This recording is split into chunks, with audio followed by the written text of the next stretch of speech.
আজকে আমার ব্রেকফাস্টে ভীষণ লুচি আর আলুর দম খেতে ইচ্ছে করছিল। ব্যাস যেমনি ভাবা তেমনি কাজ।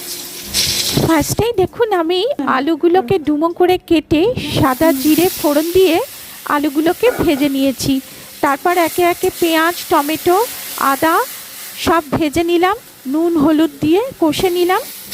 তারপরে একটু টক দই নিয়ে সেখানে জিরে গুঁড়ো, ধনে গুঁড়ো আর একটু হলুদের মিশ্রণ নিয়ে ভালো করে ফেটিয়ে নিলাম। আর সেটা ওই মিশ্রণের মধ্যে দিয়ে, মশলার মধ্যে দিয়ে একসাথে আর একটু কষে নিলাম। তারপরে দেখুন ওই ভেজে রাখা আলুগুলোকে এই মিশ্রণের মধ্যে দিয়ে সামান্য একটু গরম জল দিয়ে একসাথে ফুটিয়ে নিলাম। আর তারপরে গরম মশলা দিলাম আর সব শেষে একটু ঘি অ্যাড করে নিলাম।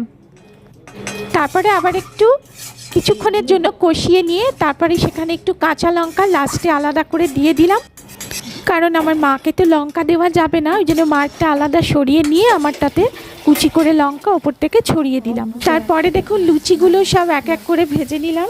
এখন এনজয় করতে বসবো, শুধু সেই চিন্তা। দেখুন আমার লুচি ভাজাও হয়ে গেল, এবার আমার টেস্ট করার পালা।